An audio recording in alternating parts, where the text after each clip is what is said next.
Traditional surgery allows us to correct scoliosis, and then we actually fuse the spine. But really with vertebral body tethering, we can correct the scoliosis while maintaining the child's growth, but then it also maintains the flexibility and the normal anatomy of a child's spine.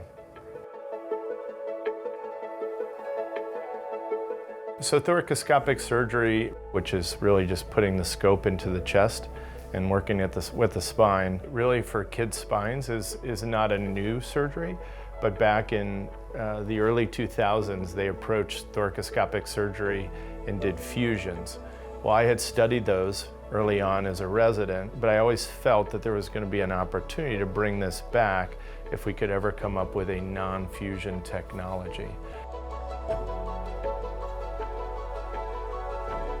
So in 2013, I decided to move forward with that procedure, and at that time, there were really just 2 or 3 doctors in the country. So what, are the risks that we really didn't know about? And so early on, you're talking to a family and you're saying, well, this sounds good, but it makes sense, and it's intuitive that you would want to keep the motion in your child's spine, but at the same time, you're learning the risks of an unknown procedure. You haven't really been down that path. And so it really took an organization kind of mapping it all out. And now that we're 7, 8, 9, 10 years down the road for many of my patients, it's a more educated conversation that we're having. It's all driven by passion.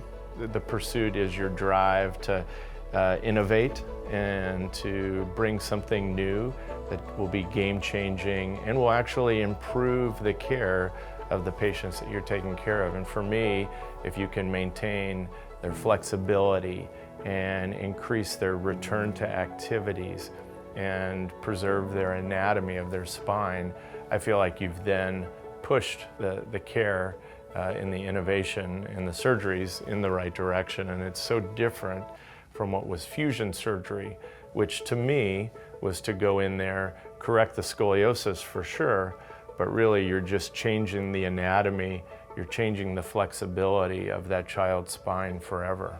And I think our first publication, it's now been cited almost 70 or 80 times. So that contribution and realizing, you're one of the first to write about this procedure. But it's really, as we study it, I look at it almost as a responsibility to make sure that we are getting better at selecting the right patients, better at the procedure itself.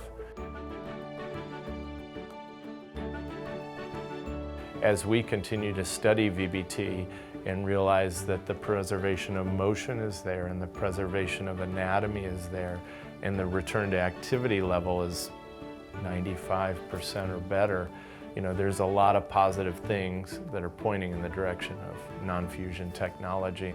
Did I know that in 2013 it would be where it is today? I had no idea. Because procedures come and go, and there's so many things in medicine, but I really believe that VBT is here to stay because I see so many positive things that are coming from it, and we're just still kind of refining the care for kids.